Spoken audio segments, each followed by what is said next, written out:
Hello everyone, जैसा कि आप जानते हैं कि करियर बिल पे हम आपको सफल छात्रों से, कैंडिडेट से मिलवाते हैं और इसका पर्पस सिर्फ ये है कि उनकी जर्नी से हमें इंस्पिरेशन मिले, क्योंकि जिस तरह से आप अभी इस तैयारी की यात्रा में हैं वैसे वो भी कभी न कभी रहे हैं। तो इस कड़ी में आज हम मिल रहे हैं कृष्ण गोपाल जलोडिया से। ये सीहोर मध्य प्रदेश के रहने वाले हैं और इन्होंने 2013 में मध्य प्रदेश पुलिस में एक कांस्टेबल के तौर पे ज्वाइन किया और बाकी की जर्नी वो आपको बताएंगे अभी जब इनके हवाले करूंगा मैं। और 2022 सीजीएल के जरिए इन्होंने डबल एओ की पोस्ट जो है वो हासिल की है। तो ये अपने आप में एक बड़ी उपलब्धि है, बिकॉज जॉब में रहते हुए, और पुलिस की जॉब अगेन आप सभी को पता है बहुत ही टैक्सिंग जॉब होती है, उसके रहते हुए किस तरह से इन्होंने तैयारी की। और सीजीएल 2022 के थ्रू सेलेक्ट होने से पहले भी इन्होंने सीजीएल दिए हैं। आपको जैसा कि पता है कि अभी 2022 से ही नया पैटर्न आया है, तो इन्होंने पुराना पैटर्न भी दिया है, नया पैटर्न भी दिया है। तो इस ट्रांजिशन के बारे में भी हम इनसे इनपुट लेंगे कि जो लोग इस बार सफल नहीं हो पाए सीजीएल 2022 में, और उसके लिए उन्होंने ये कहा कि पैटर्न चेंज हो गया, दिक्कत हुई, तो ये ट्रांजिशन को किस तरीके से लें आप, ये सारी बातें करेंगे।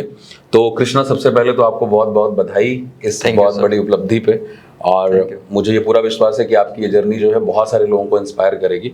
तो मैं अब आपको फ्री होल्ड देता हूँ कि आप अपनी जर्नी के बारे में बताइए, थोड़ा सा पारिवारिक पृष्ठभूमि के बारे में बात करते हुए, और इस सिलेक्शन तक कैसे पहुंचे आप। मेरा पूरा नाम कृष्ण गोपाल जलोदिया है और मैं, जो कि भोपाल राजधानी है मध्य प्रदेश की, उसके पास से ही सीहोर जिला पड़ता है, वहाँ के गांव मोगरा राम से बिलोंग करता हूँ। मेरे पिताजी किसान हैं, माताजी गृहिणी हैं। तो लेकिन शुरुआत से पिताजी ने पढ़ाई पे बहुत ज़्यादा फोकस किया। उसके बाद 2012 के बाद ही लकीली 2013 में मैंने एडमिशन लिया था एनडीए के लिए, तैयारी के लिए। कुछ मुझे गाइडेंस मिले थे कहीं से, क्योंकि वो एक फेज़ होता है 12th के बाद में कि आप किस तरफ जाना चाहेंगे। क्योंकि मैथ से था तो कुछ लोगों ने इंजीनियरिंग का बोला, लेकिन फैमिली बैकग्राउंड थोड़ा फाइनेंशियली उतना स्ट्रॉन्ग होल्ड नहीं था, तो सोचा कि अब इंजीनियरिंग तो हमारे बस की बात है नहीं। तो 12th के बाद मैं भोपाल आया तैयारी करने के लिए, वहाँ एक कोचिंग ज्वाइन की मैंने, और धीरे धीरे तैयारी भी बहुत अच्छी थी। मेरे एक टीचर थे सुभाष सर, जो जीएस पढ़ाते थे, उन्होंने मेरे एक दिन क्लास में बोला भी था कि नहीं तुम कर लोगे, थोड़ा सा एक मोटिवेशन। पर एक फेज़ होता है कि जहाँ मुझे थोड़ा मेडिकली लग रहा था डाउटफुल कि मेरी जो ये चेस्ट की हड्डी है राइट साइड से बड़ी हुई है। तो लोग एक्सपीरियंस शेयर करते हैं अपना मेडिकल का, आर्मी वगैरह का जो होता है कि यार बहुत टफ मेडिकल होता है, वो तो ये भी चेक करते हैं वो भी चेक करते हैं और सारी चीज़ें। तो एक वहीं से एक डिमोटिवेशन हो गया कि यार इतनी मेहनत करके एग्ज़ाम करेंगे, फिर इंटरव्यू करेंगे, उसके बाद में अगर मेडिकली बाहर हो गया तो फिर धीरे धीरे पढ़ाई से वो उतना जो फोकस रहता था, जो उतनी मेहनत रहती वो कम होती गई। फाइनली 3 महीने मैंने तैयारी करी और उसके बाद फादर से डिस्कस किया कि अब क्या करना है, ऐसा ऐसा है। तो उन्होंने बोला कि देखो ज़्यादा तो हम हेल्प नहीं कर पाएंगे, तो आप आगे ग्रेजुएशन कर लो और उसके बाद देखना जो भी है। तो ग्रेजुएशन के लिए मैंने भोपाल से ही एक कॉलेज के लिए अप्लाई किया था, रीजनल कॉलेज के लिए। तो उसमें बीएससी प्लस बीएड साथ होता है। अच्छा। तो कि चलो वहीं से किया जाएगा। पर पापा बोले अगर बीएससी करनी है तो क्यों ना सीहोर से कर लो, क्यों वहाँ मतलब ज़्यादा खर्च होगा और ये सब है। तो मैं सीहोर आ गया वापस और पीजी कॉलेज सीहोर जो है वहाँ एडमिशन ले लिया 1 साल। फिर इसी फेज में, क्योंकि इलेक्शन टाइम था 2013 में, मध्य प्रदेश में कॉन्स्टिट्यूशनी के इलेक्शन हुए थे, तो उस टाइम बहुत सारी वैकेंसीज आई थी। उसी में पुलिस के कांस्टेबल के लिए भी वैकेंसी आई थी। और कुछ मेरे दोस्त जिनकी कि उस टाइम एलिजिबल थे एज से, मुझे 18 कंप्लीट नहीं हुआ था तो मैं एलिजिबल नहीं था फर्स्ट वाले बैच में, उनका हो गया सिलेक्शन। तो हमें लगा कि यार दोस्त कर सकते हैं तो हम भी कर सकते हैं। सेकंड वाला मैंने दिया और मेरा हो गया। फिर उसका जॉब मिल गई, तो जॉब की खुशी में सब खुश थे, हम भी खुश थे। तो पढ़ाई तो सब गई। तो मेरा इवन दो बीएससी का सेकंड सेमेस्टर भी बैक हो गया था, मतलब मैथ्स में मैं फेल हो गया था और फिजिक्स में भी फेल हो गया था बिना पढ़ाई के। फिर ज्वाइन कर लिया 2013 अक्टूबर की मेरी ज्वाइनिंग है, 8 अक्टूबर 2013। उसके बाद ट्रेनिंग की, ट्रेनिंग के दौरान ही उसके एयरफोर्स के लिए रैली भर्ती हुई, जिसमें मेरे कजिन के सजेशन पे मैं उसके साथ गया जबलपुर में। और लकीली उसका नहीं हो पाया, लेकिन मेरा एयरफोर्स निकल गया था। एग्ज़ाम क्लियर हो गया, इंटरव्यू क्लियर हो गया। वो मेरा लाइफ का फर्स्ट और लास्ट इंटरव्यू था, आज मैं सेकंड दे रहा हूँ। तो उसके बाद मेडिकल वगैरह सारी चीज़ें क्लियर हो गई, तब एहसास हुआ उस गलती का जो एनडीए के दौरान की थी, लोगों की बातों पे विश्वास करके कि नहीं यार इतना भी मेडिकल अनफिट नहीं हूँ, वो चीज़ें आसान थी। फिर एयरफोर्स का ज्वाइनिंग का पूरा फुल बैक पैक हो गया, घर वालों से भी सब बातचीत हो गई कि हाँ ज्वाइन करेंगे और सब कुछ है, लेकिन रिटर्न में कम नंबर होने की वजह से मेरा फर्स्ट इनरोलमेंट लिस्ट में वेटिंग रह गया। एयरफोर्स में 2 लिस्ट आती है, एक सिलेक्शन लिस्ट आती है ऑल इंडिया सिलेक्शन लिस्ट, उसके बाद में इनरोलमेंट लिस्ट आती है जिसमें कि आपको ट्रेनिंग में वैकेंसी, जो ट्रेनिंग सेंटर से वहाँ की वैकेंसी के अकॉर्डिंग वो कॉल करते हैं। तो वेटिंग में से 17 लोगों का क्लियर हुआ था, मेरा नहीं हो पाया। लेकिन अब वो टाइम था कि अब एक वैक्यूम आ गया कि अब करना क्या है। एक फिर सेटबैक वाला फेज हाँ कि यार अब एयरफोर्स के लिए पूरी तैयारी कर ली, इवन तो मैंने रेजिग्नेशन भी लिख लिया था, सिर्फ देना बाकी था कि यहाँ से जैसे ही क्लियर हो तो मैं रेजिग्नेशन दे दूँ अपना टेक्निकल यहाँ से पुलिस से। ऐसे करके फिर मैंने पीएससी के लिए, अपना एमपीपीएससी के लिए तैयारी शुरू की। फिर 6 महीने, लेकिन शुरुआत जब कोचिंग में जाके बैठे तो वो जो धुरंधर होते हैं ना, जो हर क्वेश्चन पे आपका बिल्कुल सर ने जैसे पूछा और आंसर, तो उनको देख करके ऐसा लग रहा था कि इनके आगे हम कहाँ स्टैंड करेंगे। बिल्कुल। पर लाइफ में शुरुआत जो होती है सर वो हमेशा कठिन होती है। जब भी आप, मतलब एक फिजिक्स का भी नियम है कि जो फ्रिक्शन होता है ना वो सबसे ज्यादा शुरुआत में ही लगता है, और जैसे उस लिमिट को क्रॉस होता है ना तब वो जो पहिया है रोल करने लग जाता है, वो फ्रिक्शन फिर कम हो जाता है और सारी चीजें इजी हो जाती है। वही शुरुआती जोर ज्यादा लगा। हाँ, शुरुआती जोर ज्यादा लगेगा, जो इनिशियल फोर्स है ना वो ज्यादा रहेगा मुकाबले की बाद में उसको कंटिन्यू रखने के। बिल्कुल। तो उसके बाद में जब कोचिंग लगातार की 2015 का प्री दिया लेकिन नहीं हुआ, 16 का प्री दिया, उसमें मेरे नंबर बहुत अच्छे थे। पर कट ऑफ ज़्यादा हाई होने की वजह से मैं सिर्फ 2 मार्क्स से आउट हो चुका था। तो एक टाइम ऐसा लगा कि अरे यार तैयारी में थोड़ी कमी है। फिर उसके साथ ही लगातार 2017 वाला जो पीसीएस का एग्ज़ाम आ गया था प्री, तो उस टाइम एग्ज़ाम थोड़ा सा पैटर्न अचानक से कुछ चेंज था और सब कुछ चीज़ें थी, तो नंबर सभी के कम आए थे, लेकिन मुझे लगा कि मेरे ही कम है। तो मेरे मार्क्स 140 ही थे और मुझे लगा कि यार जब 140 प्लस थे उस टाइम पे, 154 ऐसे कुछ मार्क्स थे, उस पर मेरा सिलेक्शन नहीं हुआ है तो इस पे तो क्या होगा, अब नेक्स्ट के लिए तैयारी करते हैं। उसी दौरान सब इंस्पेक्टर के लिए वैकेंसी आई चुकी थी, तो चलो अब मैंने कहा उसके लिए तैयारी करें, कांस्टेबल से एक स्टेप ऊपर तो चढ़ा जाए। बिल्कुल। लेकिन कुछ वैकेंसी इंक्रीज हुई और पैटर्न क्योंकि चेंज हुआ था, उस वजह से एग्ज़ाम का कट ऑफ बहुत कम हो गया और मैं क्वालिफाई हो गया था। अब वो 40 दिन मुझे मिले थे, तो मैंने अपना छुट्टी ली 40 दिन के लिए और उसके बाद तैयारी शुरू की। तो मेंस का मैंने सारा कुछ मगअप कर लिया कि नहीं ये भी है वो भी है, सिलेबस सारा सब्जेक्ट वाइज कवर कर, लेकिन मुझे राइटिंग प्रैक्टिस के लिए ज़रा भी टाइम नहीं मिला, या यूँ कहे कि मैंने राइटिंग प्रैक्टिस नहीं की, उस वजह से मेरे पेपर जो थे वो कवर नहीं हो पाए एग्जाम से, मतलब सारे क्वेश्चन बहुत ज़्यादा छूट गए थे। तो फाइनली मेंस तो नहीं निकला, लेकिन हाँ सब इंस्पेक्टर का मेरा एग्ज़ाम निकल गया, बहुत अच्छे नंबर से निकला, तैयारी अच्छी चल रही थी, सब कुछ था। पर ये कब की बात है, किस साल? ये 2017 के अक्टूबर में एग्ज़ाम हुआ था और फिजिकल था मेरा फरवरी 2018 में सब इंस्पेक्टर के लिए। उसी दौरान तैयारी के दौरान ही मेरा, उसमें 3 चीज़ें होती है, रनिंग होता है और उसके बाद लॉन्ग जंप और एक शॉर्ट पुट होता है। तो शॉर्ट पुट और वो तो ठीक था, रनिंग तो फिजिकली उस टाइम तक फिट था, अभी थोड़ा मोटा हो गया लेकिन शॉर्ट पुट वो था, लॉन्ग जंप मेरी नहीं आ पा रही थी। तो थोड़ी सी उस पर एक्स्ट्रा मेहनत के चक्कर में चोट हो गई, मतलब वो लिगामेंट मेरा इंजर्ड हो गया राइट नी का।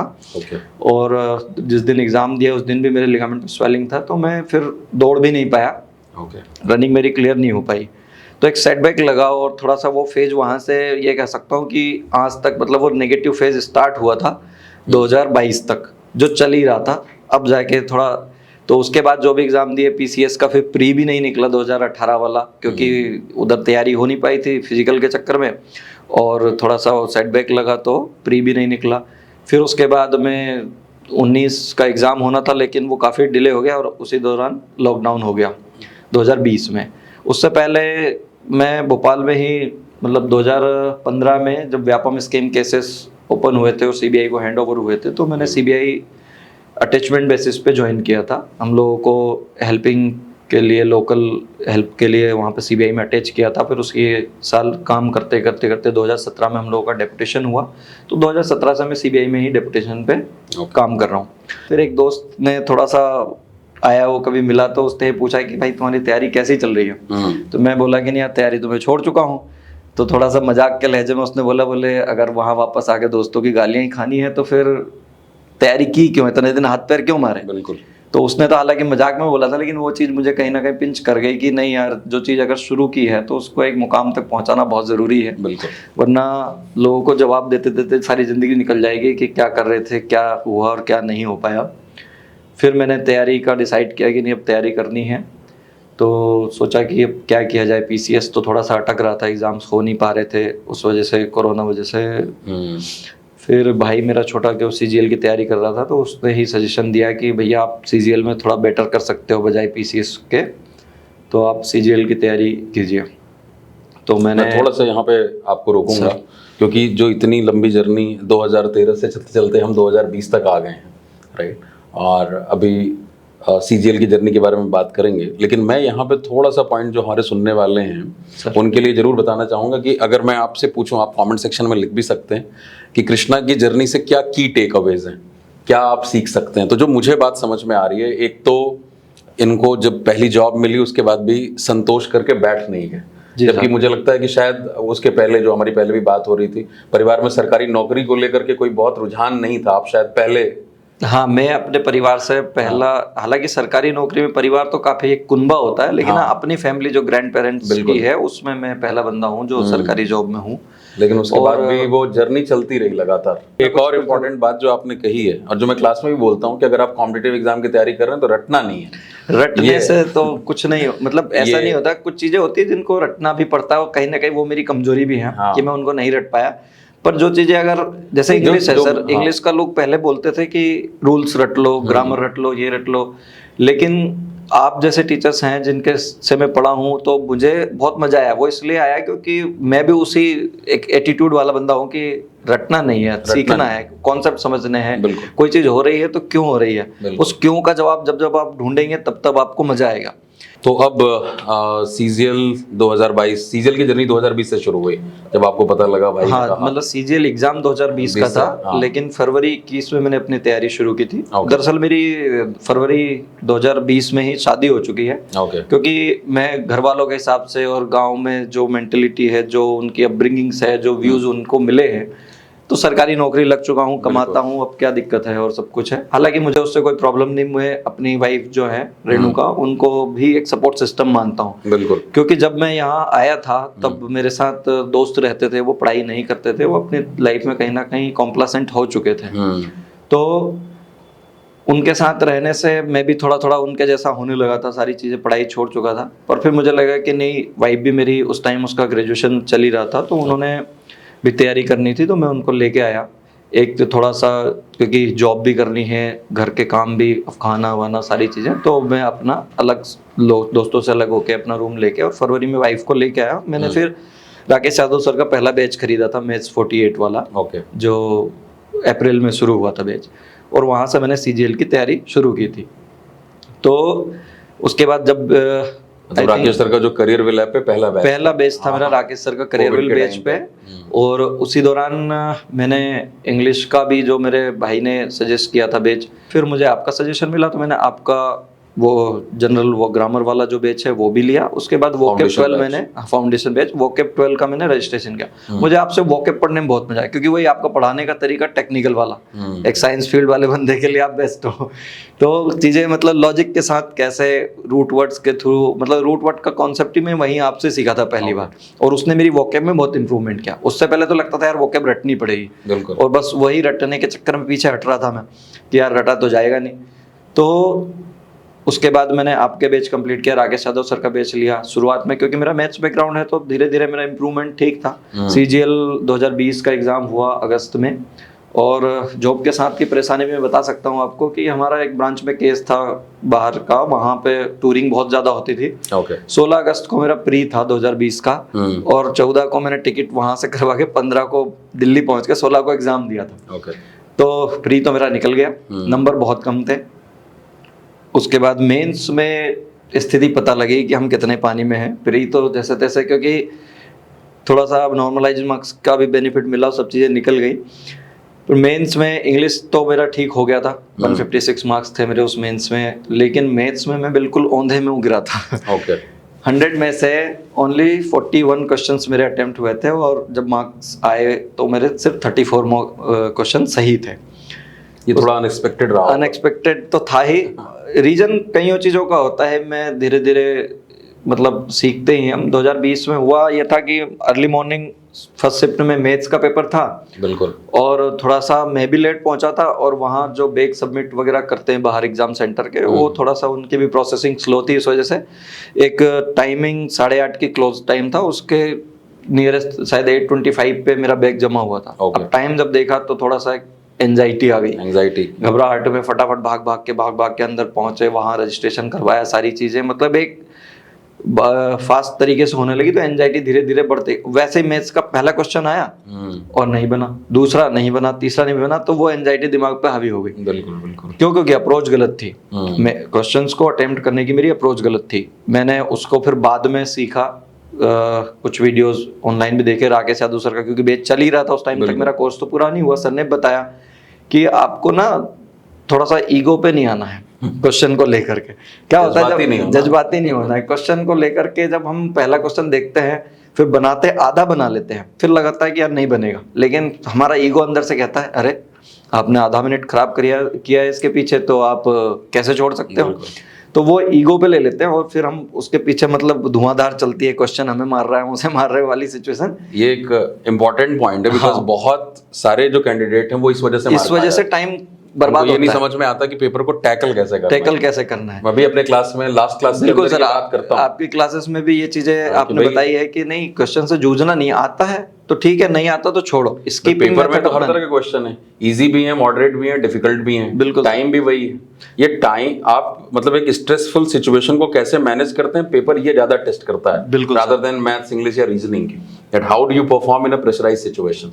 तो वो अगर आ गया करने, क्योंकि वही पहले बार गड़बड़ हुआ, बिल्कुल सर, प्रेशर में आकर के मैथ्स बैकग्राउंड रहा, सब कुछ अच्छा रहा, इतने सारे पेपर भी क्लियर किए और आती हुई चीज में गड़बड़ हो गई। तो इस बात का जरूर ध्यान रखिए कि जब भी आप पेपर दें, एक तो हम मॉक की बात करते हैं, उसकी बात जरूर करेंगे आगे, कि जब आप मॉक पेपर भी दें तो इस चीज का ध्यान रखिए कि आप एक एक्चुअल एग्जाम दे रहे हैं, पेपर को स्कैन करिए, पहले उन क्वेश्चंस को अटेम्प्ट करिए जो कम टाइम लें, तो इन्वेस्टमेंट ऑफ टाइम आपका कम हो, क्योंकि रिजल्ट तो सभी का सेम है। बिल्कुल, और ऐसा भी नहीं राष्ट्रीय स्तर पे नाम की घोषणा होगी कि नहीं कृष्णा ने ये क्वेश्चन किया और किसी ने नहीं किया। तो इज्जत पे कभी मत लीजिए, सारा यहाँ पे जो काम है वो रेस अगेंस्ट टाइम है। बिल्कुल सर, क्योंकि सीजीएल जो है वो लिमिटेड टाइम में, सबको टाइम लिमिटेड है, वही 2 घंटे जो मिल रहे थे उस एग्जाम में सभी को मिल रहे थे, मुझे भी वही 2 घंटे मिले, लेकिन उन 2 घंटे का टॉपर्स ने अलग यूटिलाइजेशन किया हो, उन्होंने जो क्वेश्चन पहले आए होंगे वो किए होंगे। मैं था तो मैं क्वेश्चन से लड़ गया कि नहीं भाई कैसे नहीं बनेगा तू।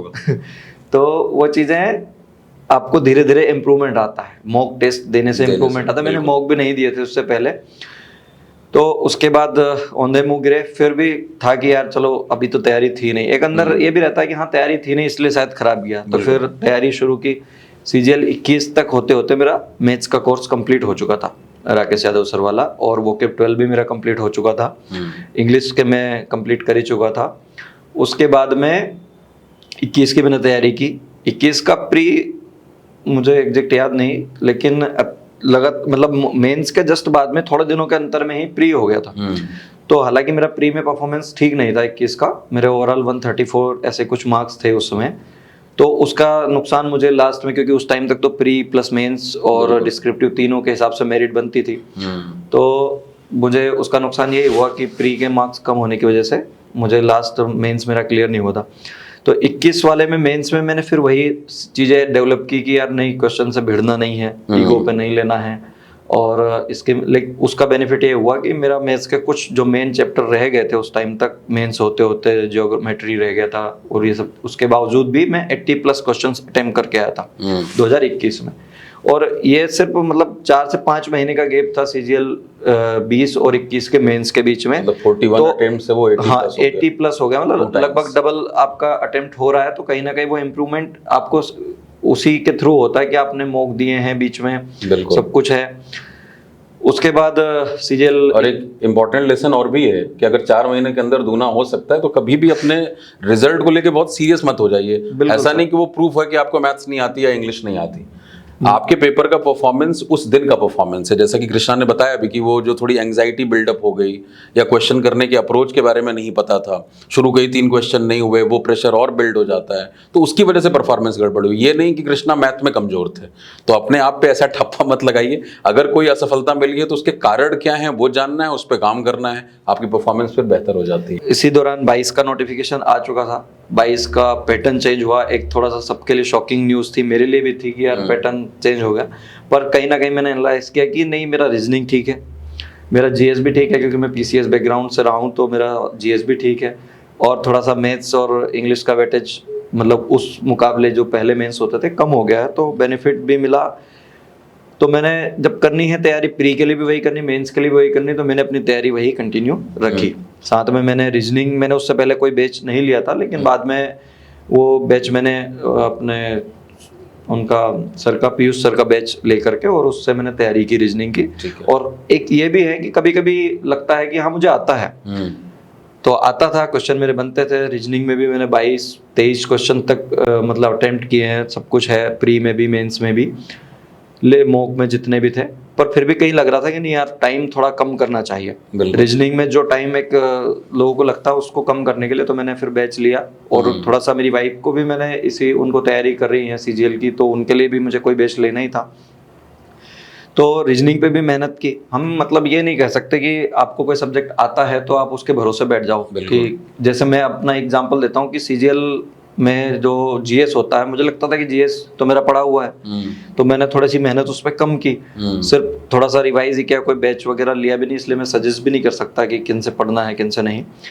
तो उस पे लास्ट में मेरे 75 में से लेकिन 37 मार्क्स ही रह गए। तो वो कमी इसीलिए रही क्योंकि मैंने थोड़ा सा उसको फॉर ग्रांटेड ले लिया जो चीज़ें हैं। तो मेंस मेरा तैयार हुआ, उसके बाद पैटर्न चेंज हुआ, तो उसमें प्री दिया, अच्छे मार्क्स थे, तो मेरा AAO के लिए क्वालिफाई हुआ। और मुझे लगा कि चलो एक अपॉर्चुनिटी तो मेरे पास है, मेरा जो पीसीएस बैकग्राउंड है उसका मुझे बेनिफिट मिलेगा, क्योंकि जो AAO का पेपर है उसमें इकोनॉमिक्स होती है 120 मार्क्स की, और 80 मार्क्स का अकाउंट्स होता है। तो मैंने अकाउंट्स का सिलेबस देखा, तो मुझे लगा कि नहीं, हो जाएगा, कोई दिक्कत नहीं है। क्योंकि उस टाइम तक ये था कि 2 सीजीएल में धराशायी हुए थे, तो लग रहा था कि यार पता नहीं अब 22 में क्या होगा। हालांकि वैकेंसी बहुत सारी थी, लेकिन मुझे सारी वैकेंसी से मतलब था नहीं, मुझे तो ये था 42 प्लस 4600 या उससे ऊपर की कोई भी चाहिए। तो वहाँ पे एक एनालिसिस यही किया कि यार थोड़ा सा पढ़ना तो एक्स्ट्रा पड़ेगा 2 सब्जेक्ट AAO के लिए, पर हाँ इन 2 सब्जेक्ट को लोग थोड़ा सा पढ़ने की मेहनत है कि कुछ लोगों को AAO के लिए बहुत सारी नेगेटिविटी भी है मार्केट में। लोगों को लगता है कि AAO टूरिंग जॉब है और ये सब चीज़ें हैं, तो वो नहीं करते, या एक्स्ट्रा कौन पढ़ेगा, सब तो मेंस के लिए बिल्कुल लगे हुए हैं यहाँ पे, और आप AAO के लिए 2 सब्जेक्ट एक्स्ट्रा पढ़ रहे हो, तो आपको टाइम भी वेटेज कम हो जाएगा दूसरे सब्जेक्ट्स पे। लेकिन तो मैंने उसी अपॉर्चुनिटी को अपने मतलब उसमें बदला कि नहीं यार मेरे लिए एक चांस है। तो जब मेंस मेरा प्री निकला तो बढ़िया मार्क्स थे मेरे 150 के, बाद में बढ़ के 165 प्लस हो गए। JSO के लिए मैं पॉइंट्स में बाहर हुआ हूँ, क्योंकि मैं उसके लिए भी एलिजिबल था, मेरा साइंस बैकग्राउंड है। तो मैंने मेंस में तैयारी की अच्छे से, सारे चारों सब्जेक्ट पे फोकस रखा, थोड़ा जीएस को अपने ही ओवर कॉन्फिडेंस कह सकते हो, उस वजह से कम वेटेज दिया, और फाइनली मेरा मेंस अच्छा गया। मार्क्स मेरे 309 थे, जो अभी बढ़ कर के फिर फाइनल अंश की में 317 और नॉर्मलाइज होके 326 प्लस मार्क्स है मेरे। तो मैं एलिजिबल सारी पोस्ट के लिए था, 1-2 छोड़ के, जैसे MEA हो गया, और जो जिनमें पोस्ट कम थी ASOs की, आपका इलेक्शन कमीशन और वाइस प्रेसिडेंट ऑफिस, इन सब के लिए मैं नहीं था, बाकी CSS वगैरह। पर AAO के बाद ये था कि मुझे अपने घर जाना है, दिल्ली में 3 साल से हूँ, तो मुझे थोड़ा सा होम सिकनेस है, घर वालों को भी टाइम नहीं दे पाते, सारी चीज़ें हैं। तो मैंने AAO इसीलिए ऑप्ट किया कि मुझे मिलने को एक्साइज मिल सकता था इनकम टैक्स, लेकिन उसमें मेरी मेरिट थोड़ी पीछे जाने की वजह से मुझे कहीं और ही पोस्टिंग मिलती है। हमारे यहाँ भोपाल जोन में इतनी वैकेंसी थी नहीं। तो कि जब AAO में थोड़े चांस थे, मेरे 141 मार्क्स AAO के पेपर में हैं, और इधर मिला करके मेरी मेरिट 173 उसमें रैंक है, तो मुझे लगा कि AAO में मुझे घर मिलने के चांस ज़्यादा है। हालांकि उसमें स्टेट वाइज वैकेंसी नहीं बताते, तो अभी भी रिस्क है, पर ये था कि अगर घर से बाहर ही जाना है तो फिर 40-100 जो भी है और गजेटेड पोस्ट पे ही जाना है, बिल्कुल, क्यों 4600 के लिए घर से दूर रहना। तो ये ट्रांजिशन कितना हुआ है एमपी पुलिस की ग्रेड पे? एमपी पुलिस की मैं जिस ग्रेड पे हूँ वो 1900 है, लेवल 3 जो भी 7 सीपीसी के हिसाब से, और ये लेवल 8 और गजेटेड पोस्ट है, गजेटेड ऑफिसर। हाउएवर मेरा जो अभी 10 साल पूरे होने वाले हैं अक्टूबर में, तो मैं 2400 हो जाऊंगा अभी एमपी पुलिस में अक्टूबर में। तो यही है कि 2400 से मेहनत से मैंने उसको मल्टीप्लाई 2 किया और 48 समय कम में पहुंचा हूँ। समय थोड़ा लगा, चीजें कुछ कमियां नहीं, अगर इस जॉब में कंटिन्यू रहते तो यहाँ तक पहुंचने में बहुत समय लगता। मैं कभी पहुंच ही नहीं पाते कभी। और ये आपकी मेहनत है और मोर ओवर स्ट्रेटजी जिसकी बात करी कि हर एक चीज को वहां पे देखा कि भाई हाँ इसमें कम लोग जाते हैं, ये 2 सब्जेक्ट की तैयारी लोग कम लोग करेंगे। बिल्कुल सर, ऐसा होता है। जब आप कैलकुलेटेड प्रिपरेशन करते हो तो फिर रिजल्ट आता है। और ईमानदारी, आई अप्रिशिएट योर ऑनेस्टी की जिसे कहा भी कि आपको कई बार कॉन्फिडेंस हो जाता है कि यार मुझे तो ये आता है। बिल्कुल तो सर। वो चीज नहीं होनी चाहिए। आप जरूर देखिए भी वही जीएस है, लेकिन वही जीएस एसएससी में भी है, एमटीएस भी और यूपीएससी में भी है। बिल्कुल तो वो उसका लेवल, वो एग्जाम क्या पूछ रहा है। और अभी हमने करियर विल पे स्पेसिफिक शुरू भी किया है, इसीलिए अभी बैच राकेश सर ने भी नए तरीके से पढ़ाने की बात करी है और हमारा जीएस का पूरा इससे एसएससी स्पेसिफिक हो गया है कि भाई चाहे वो हिस्ट्री है या जितने भी पॉलिटी है, सारे सब्जेक्ट्स कि जिस तरह से पेपर में पूछा जा रहा है। तो वो स्ट्रेटजी बहुत जरूरी है कि पेपर को हमेशा देखिए कि इस एग्जाम का सिलेबस क्या है, क्या पूछने वाले हैं, और जब उस स्ट्रेटजी से आप प्रिपरेशन करोगे तो फिर सिलेक्शन से कोई नहीं रोक सकता। बिल्कुल सर। सीजीएल मुझे लगता है कि थोड़ा सा जब मैं शुरू नहीं किया था, या हो सकता है कुछ लोगों को लगे कि मैं अभी सिलेक्शन ले चुका हूँ इसलिए ऐसी बड़ी बातें बोल रहा हूँ, लेकिन सीजीएल उतना मुश्किल एग्जाम है नहीं बिल्कुल जितना एक र्यूमर्स है। या फिर क्योंकि क्या होता है ना, जहां आपको भीड़ दिखती है, हम जब टिकट लेने भी जाते हैं सपोज रेलवे काउंटर पे, और जब लंबी लाइन देखते हैं तो हताश हो जाते हैं कि यार क्या है, मिल पाएगा कि नहीं मिल पाएगा, टिकट तो वेटिंग चल रहा है और ये सब के। लेकिन हम कभी ये नहीं सोचते कि उस लाइन में सिर्फ आपकी ही ट्रेन वाले बंदे नहीं हैं, उसमें बहुत सारी ट्रेनें हैं जो कभी दिल्ली से कहीं और जाएंगी, सबकी सब लोग लगे हुए हैं लाइन में। तो हर बंदा यही नहीं है कि जो आप जहाँ जा रहे हैं वहीं जाने के लिए खड़ा हो। पर भीड़ देख के थोड़ा सा ये लगता है ना, एक डिमोटिवेशन आ जाता है, यार इस भीड़ में हम कैसे फाइट करें, सब तो वहीं जा रहे हैं। ऐसा नहीं है। तो ऐसा नहीं है, आप स्ट्रेटजी के साथ में और जो हमारे टीचर बताते हैं, पढ़ाते हैं, वो चीज़ें, अगर सबसे ज़्यादा मेन इसमें जो है फोकस वो मॉक पे होना चाहिए, और मॉक को एनालिसिस करना बहुत ज़रूरी है। बिल्कुल। कि आपकी कमियां कहाँ रह रही। अगर मैं उस टाइम मेंस में ये एनालिसिस नहीं कर पाता कि मेरा मेंस क्यों बिगड़ा, इसके बजाय कि मुझे नहीं आता था, या इसके लिए कि मेरे टाइम प्रेशर, मैंने जो इस एंजाइटी की वजह से टाइम अपना कंजप्शन ज़्यादा किया है, क्वेश्चन पे बर्बाद किया है, या एक जो ईगो वाली बात होती है कि हम क्वेश्चन से जाके भिड़ जाते हैं कि भाई वो वाला अप्रोच मुझसे कैसे नहीं होगा, मुझसे कैसे नहीं होगा, मैं तो कर लेता हूँ।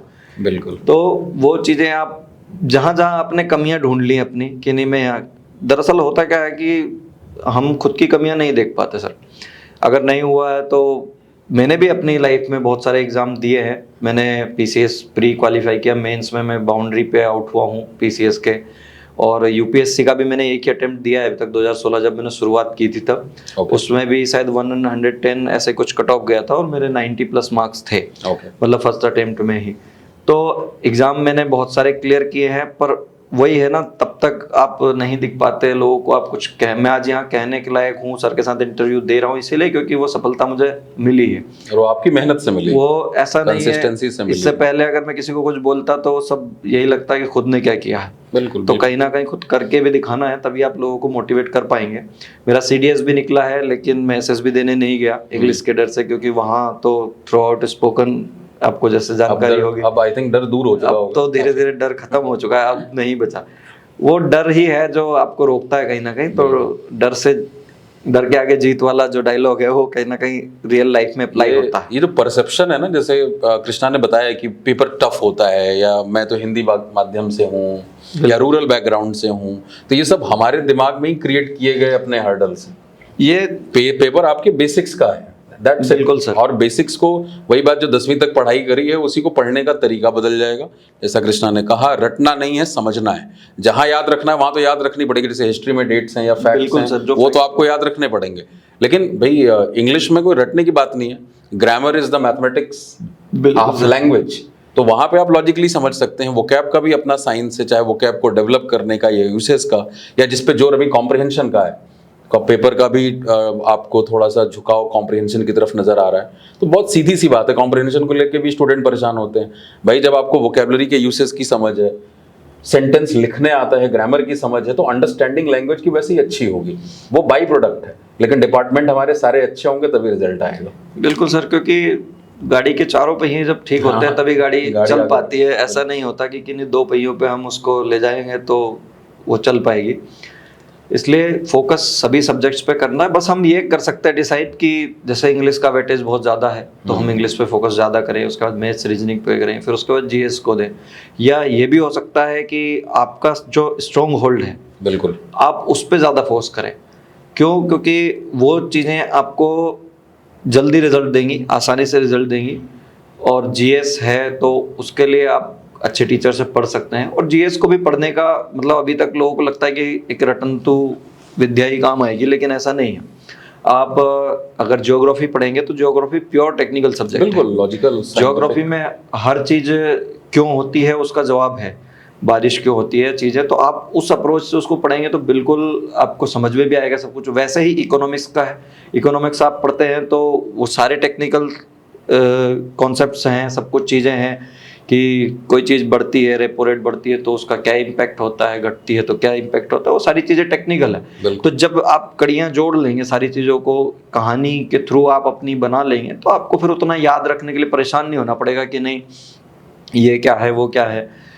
और वैसे ही हिस्ट्री का है, आप हिस्ट्री की क्रोनोलॉजी अगर समझेंगे, सब चीज़ों की के पीछे का बैकग्राउंड अगर समझेंगे कि कोई जो भी चीज़ें हुई हैं हिस्ट्री में वो क्यों हुई है, तो क्यों का जवाब ढूंढना बहुत ज़रूरी है लाइफ में। चाहे वो आपकी पर्सनल लाइफ हो, रियल लाइफ हो या एजुकेशन हो, किसी भी सेक्टर में आप घुसेंगे तो क्यों के पीछे जब पड़े रहेंगे और क्यों का जवाब ढूंढते जाएंगे, तैयारी होती जाएगी।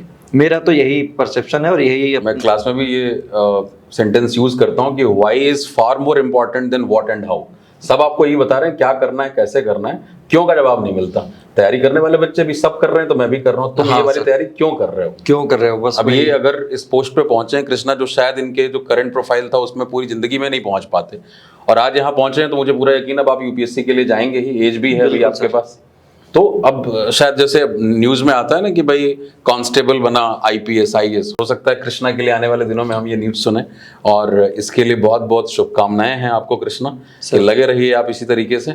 और आप बहुत सारे लोगों के लिए मुझे लगता है कि इस इंटरव्यू के बाद एक इंस्पिरेशन बनेंगे, और वो आपने अपनी जर्नी से, अपनी मेहनत से हासिल किए।